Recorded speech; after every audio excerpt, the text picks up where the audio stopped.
Next up is Giovanna Ryan. Many of you may remember Giovanna as a MasterChef finalist several years ago on the BBC. She's a brilliant cook, absolutely amazing girl, and she really inspires me in the way that she brings food together in such an effortless and easy way. We've worked together over the last few years on various projects, and I'm delighted that she's agreed to join forces with us today at our special event to cook along with you. I really hope you enjoy it.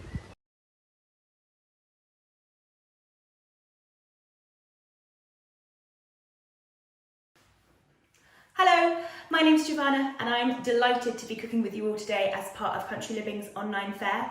Obviously due to current circumstances they couldn't hold the real thing, so they put together an amazing range of different videos and workshops and talks for you to all enjoy online.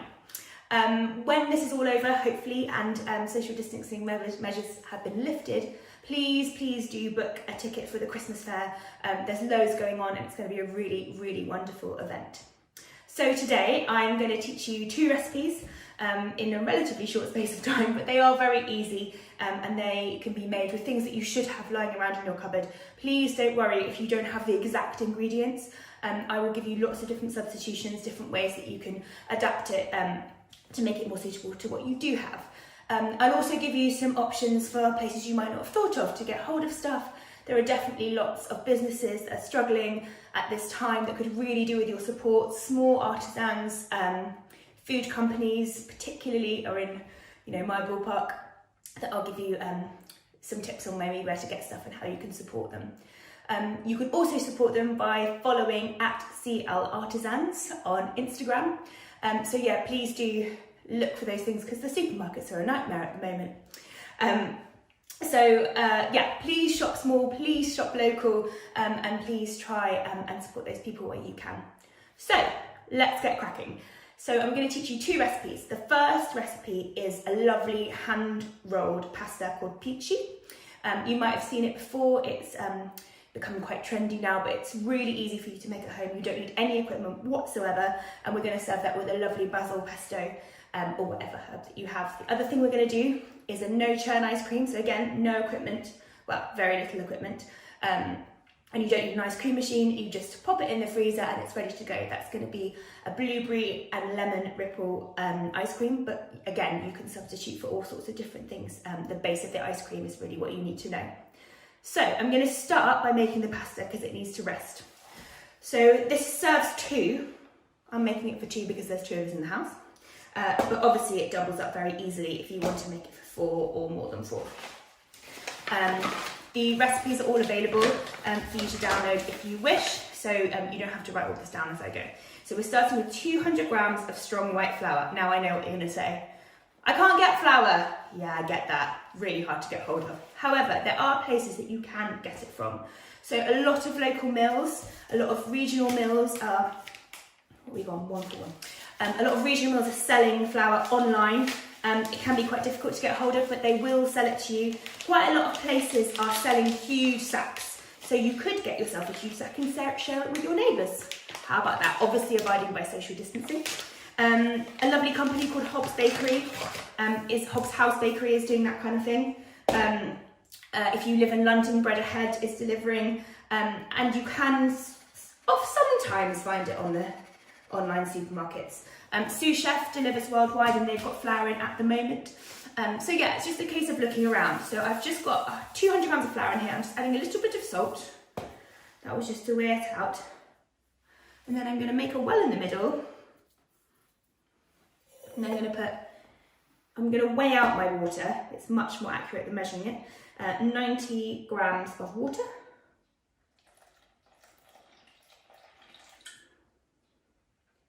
Waiting for that to work it out.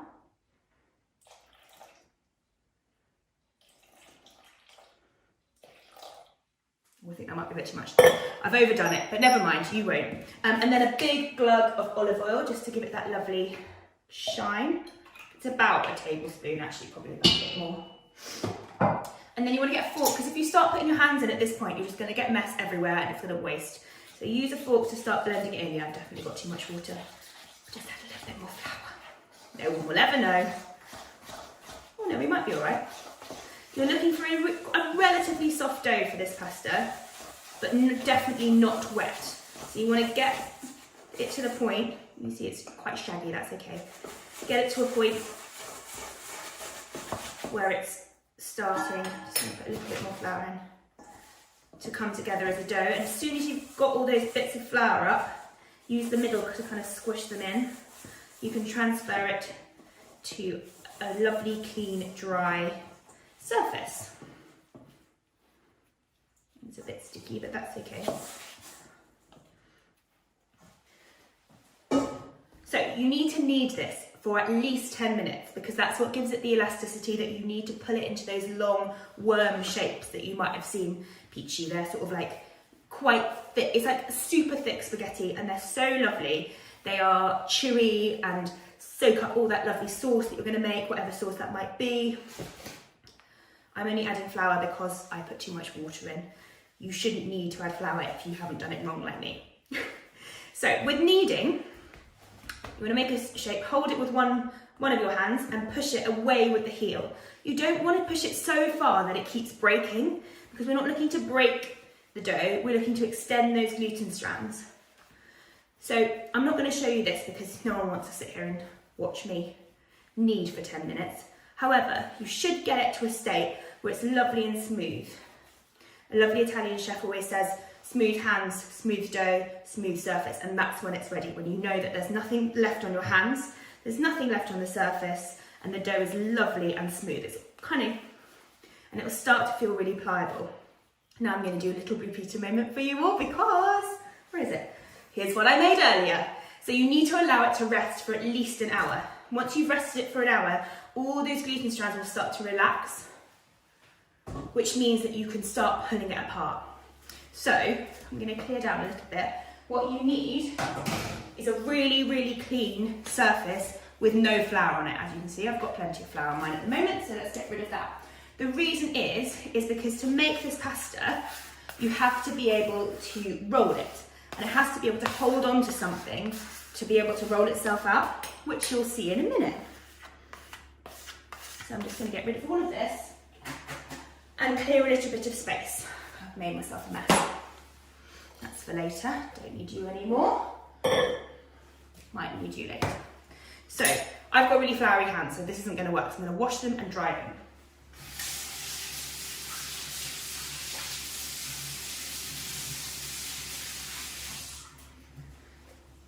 So like I said, this dough has rested for at least an hour, but you can leave it for way longer. You could make it in the morning, go and do a Zoom conference, have lunch with the kids, do whatever you're going to do and come back to it for dinner. So what you're going to do is making sure, I've still got flour. Disaster, that's not going to work, is it? Let's get rid of all of that. I'm going to split this, but I'm going to roll it out a little bit first. And we're going to make some lovely worm-shaped pasta. If you've ever read The Twits, this pasta always reminds me of that chapter where she feeds him actual worms and she tells him that it's spaghetti. Anyone? No? Just gonna get...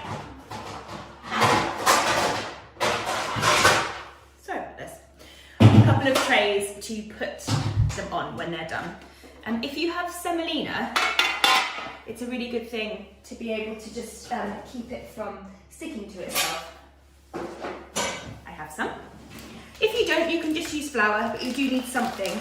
Semolina is ideal because when you cook it, it just falls off in the pan, it doesn't stick. Flour can get quite gluggy, but if you are using flour, just make sure that you brush them off before you put them in the pan. So I'm just getting this ready.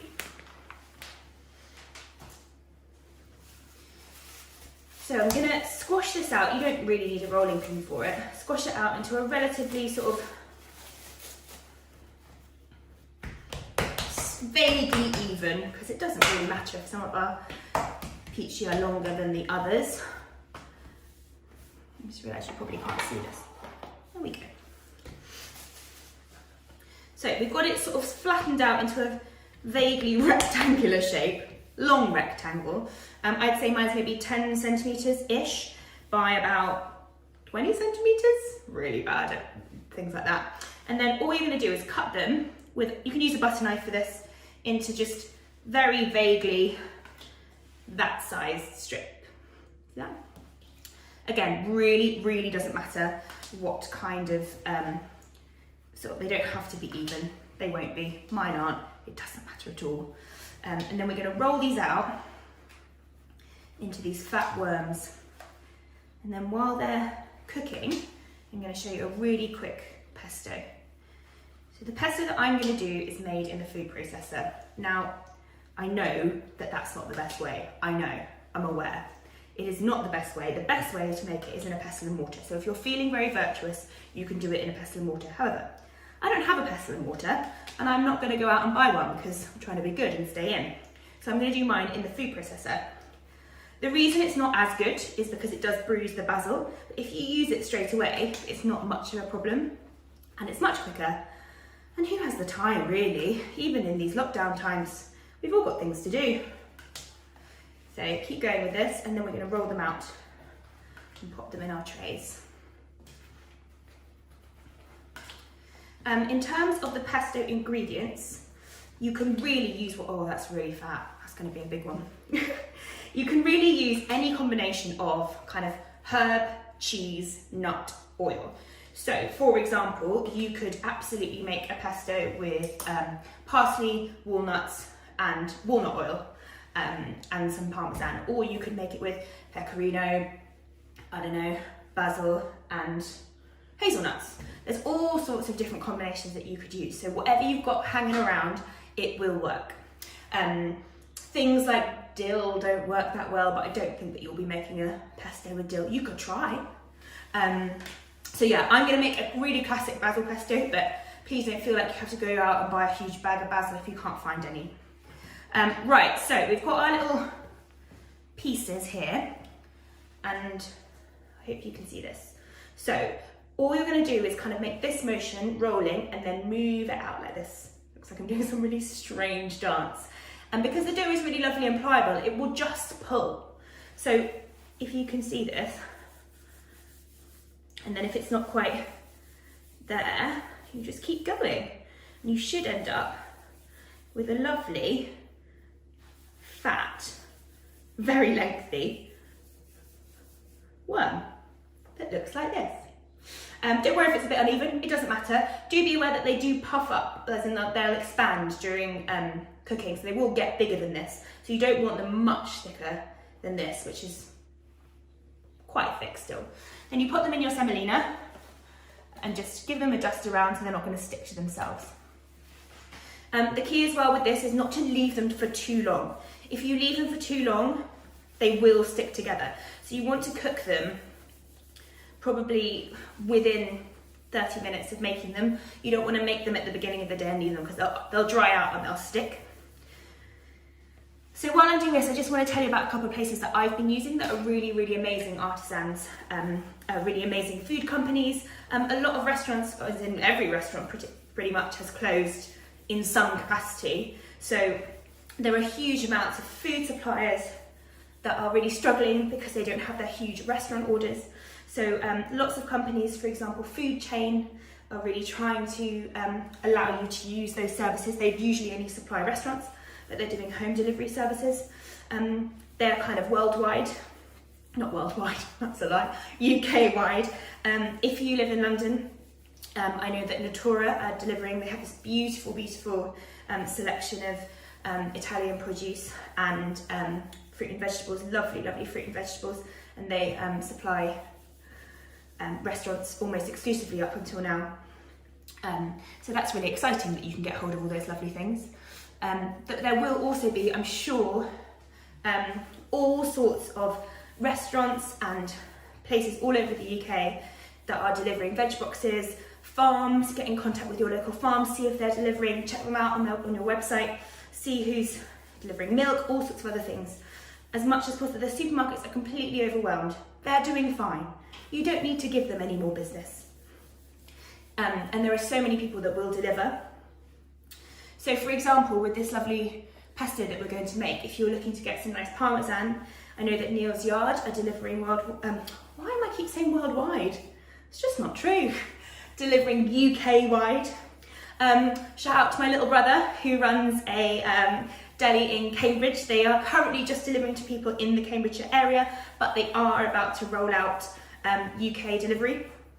He has a huge, beautiful selection of all sorts of deli items, store cupboard items, beautiful cheese, beautiful hams and sausage and all sorts. They also have flour currently, although I'm not sure how long that's going to last.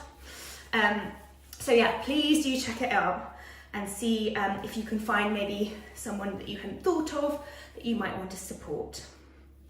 So I'm going to keep going with these. Oh yeah, they're looking lovely. Once you've got about this many, you can kind of pick them up, zhuzh them around in the semolina or your flour and make them into a lovely little nest. And then you'll look really pro, like those fancy pasta shops. And when they have those sort of like things of pasta in the window. But if you're doing that, make sure you get the semolina off your hands and off the bench, because as soon as you get anything like dry on the bench, on your work surface, you're not going to be able to roll it out. So I'm going to keep going. Other places that I've been using, if you're a keen cook, Sous Chef are amazing. Souschef.co.uk. Nicola, who runs it, is a lovely, lovely lady, and they've got all sorts of really exciting things. They also have flour. I did an order from them the other day for some really nice and exciting sort of Chinese ingredients. They've got loads of like worldwide cuisine. They've got, if you're one of those people that are baking their way through lockdown, they've got some amazing products. So they're really trying to keep going with all of this and keep afloat. Keep making these little worms. I can just explain while I'm making this actually and the next part of the session, which is going to be the ice cream. So the ice cream is a brilliant thing. It's actually, I don't know who invented it, but when Nigella sort of pioneered it, if you will, she kind of brought it into the mainstream, and it's just made with double cream and condensed milk. That's it. So if you wanted, you could literally just make it with that. It would be like condensed milk ice cream. And the lovely thing about it is, because of the sugar in the condensed milk, the way that the sugar is formed in the condensed milk, you can freeze it without churning it, and you'll still get this really lovely creamy consistency. I'm going to make a blueberry and lemon ripple because, you know, I've got some blueberries in the fridge. But you could kind of make it with anything. If you've got raspberries, you could make raspberry ripple. If you just want to make a plain vanilla one, just pop some vanilla seeds or some vanilla essence in. If you wanted to make a coffee one, just make some really strong coffee and add it to the mixture afterwards. The opportunities are endless. So yeah, we're going to crack on with that. Oh, we're getting there with these little worms. Just going to give these a zhuzh in the semolina. We'll do. I'm going to do one more because that'll be enough. I'm not cooking for two right now, and I'll do the rest of them later. But these are really fun. I mean, the dough's like, it's very forgiving, this dough. You can kind of like skip with it if you want. And it's a great thing to do with kids. They love pasta. It's a really great activity. You can all sit around the table, roll out some worms, or any shape really. If you don't have a pasta machine, there's lots that you can make. You can make orecchietti, which are little ears, by literally just pushing your thumb into a little piece. Gnocchi is really fun. They love to make that kind of thing. You can even make little bows. All you have to do is cut out a little, roll it out with a rolling pin and cut out a little sheet. If you have a gnocchi board, where are they? Something like this. You can buy them for like a couple of pounds off Amazon. They look like this and they've got the ridges. You can make what we call carretoni. They're delightful. My friend says they look like maggots. I don't know why everyone thinks my food looks like things that you might find in the garden. Creepy crawlies, etc. Right, I think that's enough. I think we'll leave that. Good, so you can leave these to sit. Every so often, if you're just making some sauce, just give them a little gentle shift around so you know that they're not sticking together. I'll finish up these ones in a sec. Look at them. Sweet, hey? All right, so I'm just gonna fill up the pan to get the water boiling, because once you've made the pesto, we're all good to go.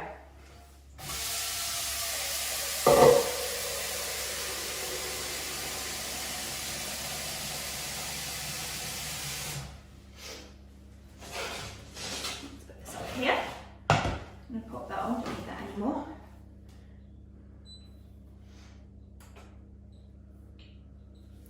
So the first thing I'm going to do for the pesto is to toast some pine nuts. I'm really bad with quantities, so I'm just going to say, I reckon it's probably about 3 tablespoons, but I'll show you how much it looks like. About that. You see that? And you want to just gently toast them, and then we'll quickly leave them to cool. Be careful because nuts have a very high fat content, which means they can burn really quickly. I'm just going to do the whole packet because we can always use more. We can put it in a jar. This amount makes way more than you actually need for this dish, so but you're going to want to keep it. So I'm just going to grab my chopping board. Okay. So I'm going to use my food processor here. Like I said, it is definitely not the best way, but it is definitely the easiest way. And no one's going to blame you if you're making your pesto in a food processor and not a pestle and mortar. If you don't have a food processor and you don't have a pestle and mortar, you can still do it by just chopping everything really finely, grating the parmesan, grating the garlic, and bringing it all together beautifully. Just going to keep these moving because we don't want them to burn. I'm going to grab a knife. So the first thing we're going to do, we want to put, because the food processor is quite brutal on the old garlic, not the garlic, the basil, we'll put the basil in last. So the first thing we're going to do is grate a small amount of garlic. We do not want all of this garlic because it's quite a small clove, but it's very, very powerful when you grate it. So be really, really careful, and I reckon we'll do about half of this and it will still be pretty garlicky. Oh, I've got quite a lot in there, I'm not going to put all that in. About that much. Can you see? For that amount of pine nuts, which I reckon is about 40 grams, 50 grams? Bad, really bad quantities. I'll measure it out and write it down for you all. And then we want about, again with the quantities, I reckon about this much parmesan, about that much. Again, it's not gonna ruin your pesto if you have slightly less parmesan than I've used. Or I've burnt them. Oh no, they'll be all right. Let's get them out quick. See what I mean about those nuts? They burn real quick. Let's get them that way. Good. You want to leave them to cool because a little bit. They don't have to be like cold, but just so that they're not going to melt the parmesan when you put them in. So I reckon around 40 grams of parmesan, possibly 50, depends how cheesy you want it.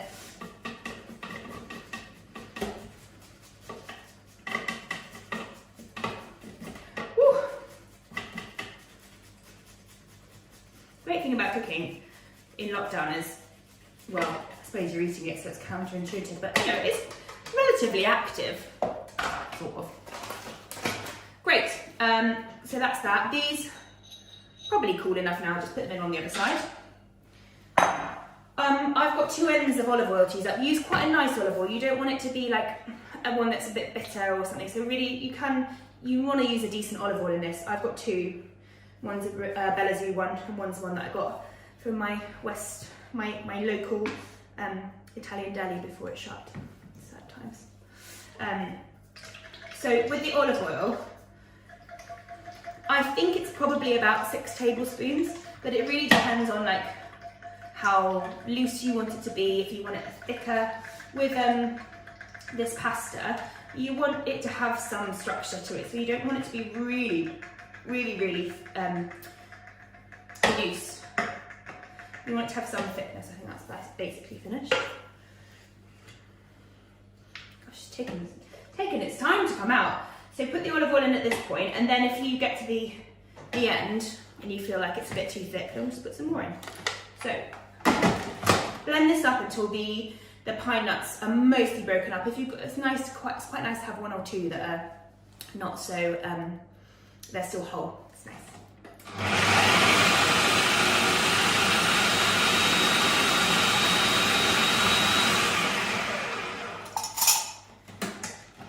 So at this point you can see it's kind of like what people call with cake, like dropping consistency. It's not running off the spoon, but it's dropping.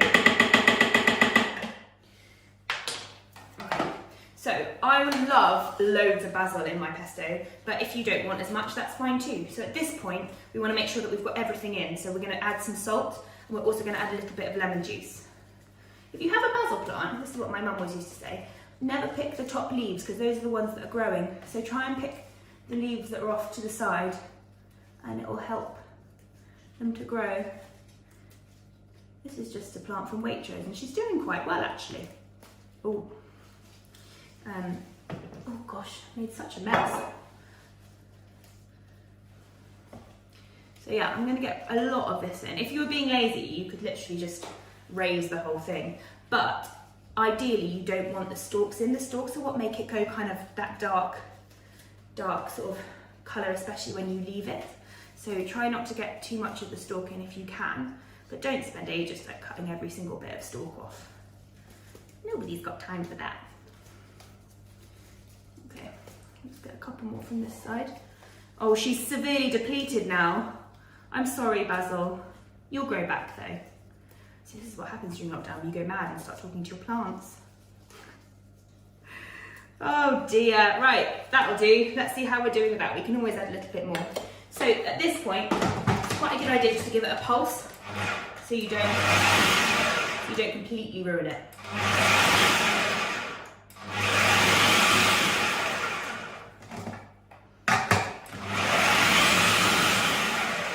I'm definitely going to need some more basil than that.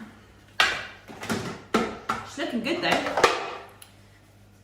Water's boiling for that lovely pasta. I think I just put a stalk in. We'll get over it. Oh, off she goes.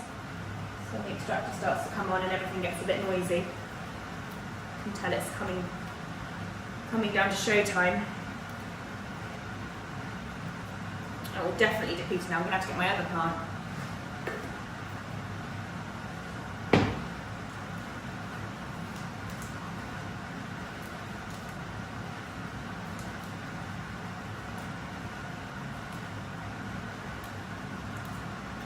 I'm sure that'll do. You can go over here now. Give it a quick go. Nice. Okay, I'm going to add some salt, about half a teaspoon. Remember the Parmesan is quite salty, so maybe more like a quarter teaspoon. Give it a taste, see where you're at with it.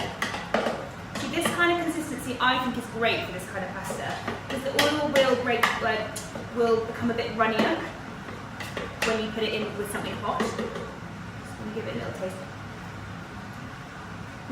Nice. Bit more salt. Ooh, just throw it everywhere. Is that bad luck? Should I throw it over my shoulder? My left shoulder? Is that right? Fine. And a little bit of lemon, a little squeeze of lemon. I just cut my hand over it so you don't get the pips in it. You don't want too much, you don't want it being really acidic. That's not what we're going for here. One last really quick blast.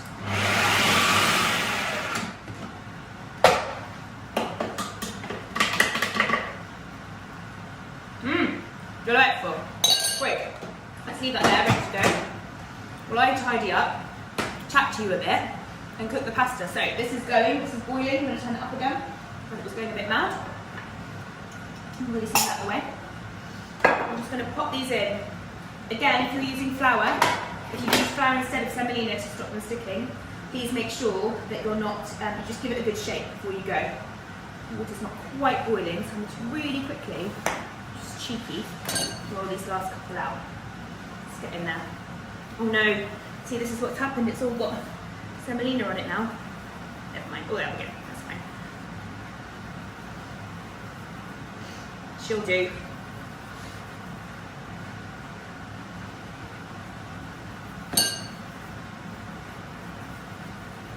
I am going to tidy up, I promise. I'm sure that you're all anxious about the state of my kitchen. Great, in they go. They're literally going to take, I reckon, 3 to 4 minutes. They're quite thick, but they will not take that long to cook.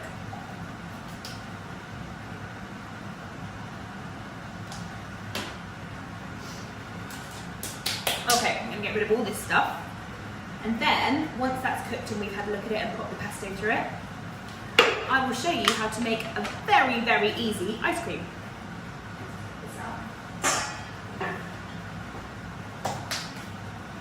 I'm going to keep this because obviously we're going to want some pesto on it later, parmesan on it later. This here.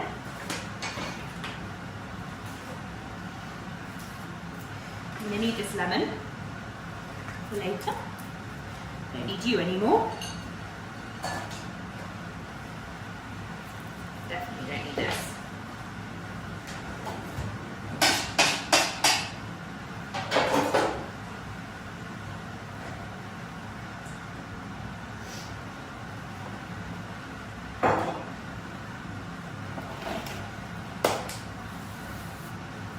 I'm going to wash my hands because I'm pretty sure they're covered in garlic and I don't think we want that in ice cream.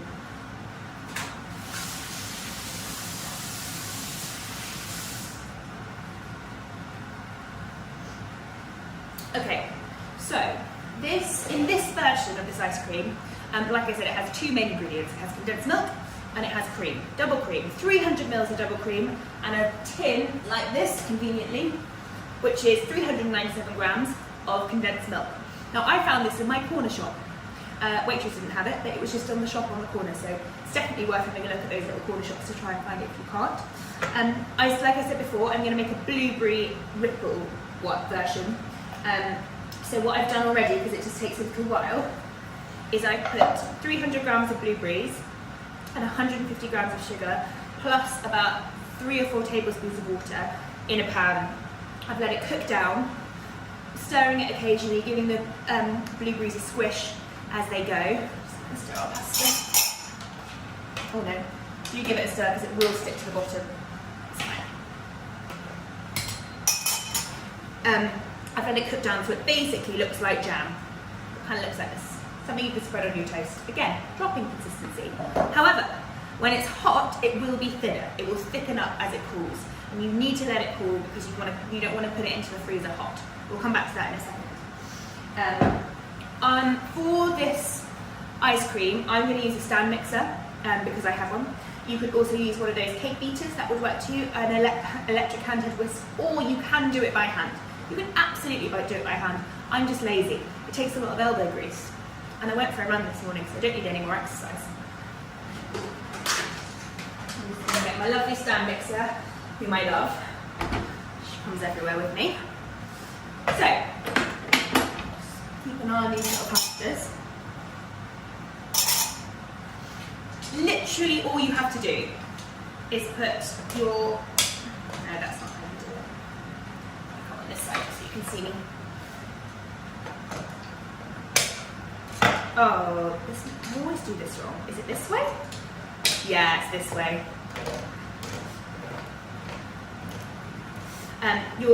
All you're doing is putting your condensed milk and your cream into a bowl or into the bowl of a stand mixer if you're doing it like that. Why can't I do this?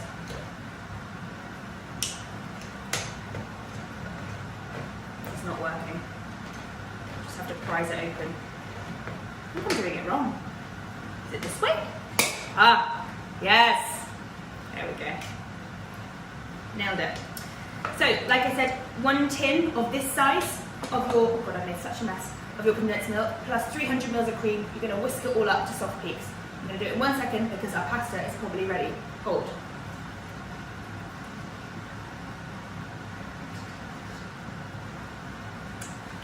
Condensed milk is just so good. So tasty.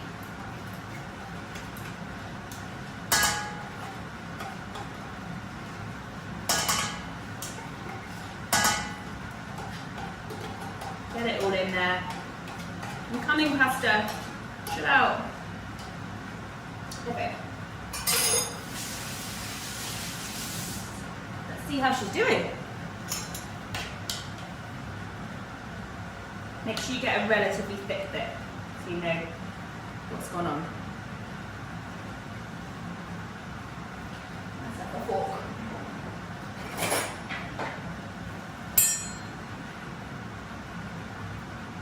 Oh, she's hot. Great. That is very, very nearly done. I'm going to give it 1 more minute. It should be slightly chewy, which is the joy of this kind of pasta. It shouldn't be soft, because then it just starts to turn to mush. I'm just getting a plate.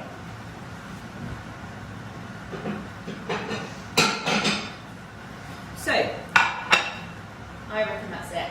I reckon that's done. I'm going to drain it off and get some of that lovely pesto right in there.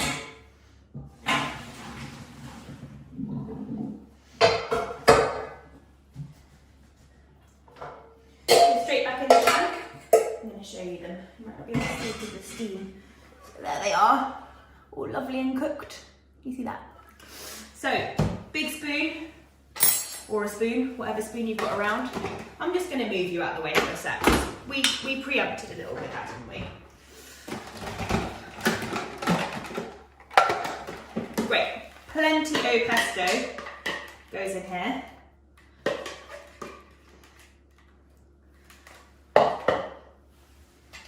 Actually, that amount of pesto is probably about right. Well, for me anyway. I don't think I'd want much less than that.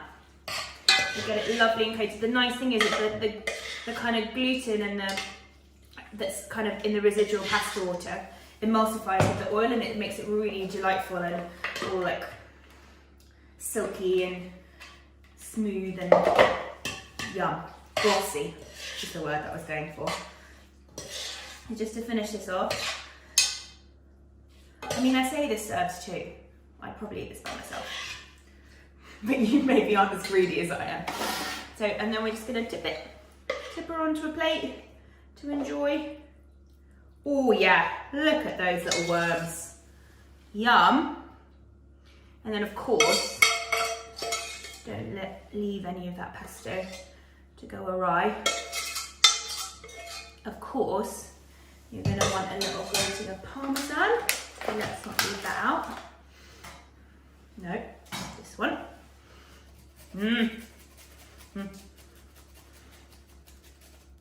Oh, delightful. So that is your peachy pasta with basil pesto, or pesto genovese. I don't think that's right, sorry mum. She's gonna be really cross. Great, so that is done. Obviously, if you were cooking this, you'd sit down and eat it and have a lovely time because you'd have made your ice cream in the distant past and it'll be ready to go. However, we're trying to squeeze this into 40 minutes. So I'm gonna pop her over here and I'll eat her later. And let's get back to our ice cream. So this isn't gonna take long at all. Put our condensed milk in there. And we're just gonna pop our double cream in here. It's gonna get noisy for a little while it all whisks together. Again, like I said, you can do this by hand and you can do it with an electric whisk in a bowl. It's completely just up to you what you've got. I've made the blueberry kind of compote syrupy thing, jammy thing to go with it. If you had raspberries, that would work really well too. Even strawberries, some rhubarb left over would be ideal. I don't know what else, plums. The world is your oyster, really. Mash up some bananas, that works really well. Peanut butter and banana with this is the dream. So, you're looking to get it for a lovely, like, pillowy, soft peak kind of stage. So get her going. Oh, that's good. The only thing you can really do wrong with this is over whip it where it starts to split. But if you just keep an eye on it, that's just not going to happen.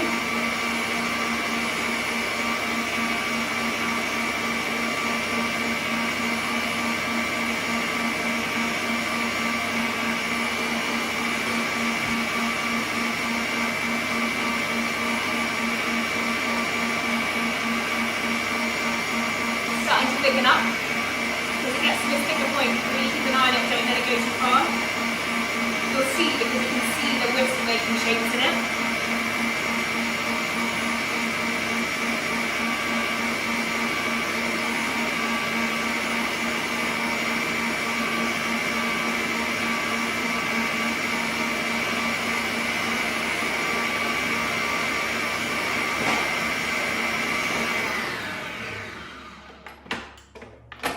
Still got a little bit to it, it's definitely getting there though.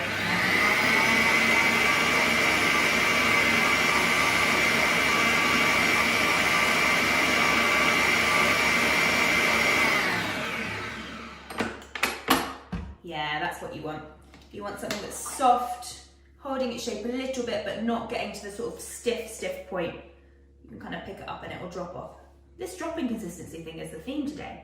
So I'm just going to put a small amount of lemon zest in for two reasons. One, because the condensed milk is quite sweet. You taste it, it's pretty sweet. There's a lot of sugar going on there. Where's my lemon? Also because blueberries and lemon go surprisingly well together. And they really do complement each other. So I'm going to zest the rest of this lemon that we didn't use in the pesto. You don't really want the juice in. The juice is not going to be that helpful. It might split it because of the acidity. But the zest can definitely get in there. I'm actually squeezing a bit of the juice in unwittingly. Just use a spatula or a knife or something to get really off the zester. I've got a pip in there, that's no good. Come on. Nice. Come on.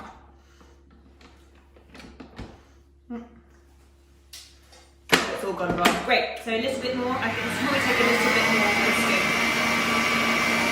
Watch, should I take it far too far? Beautiful. So, let's take that off.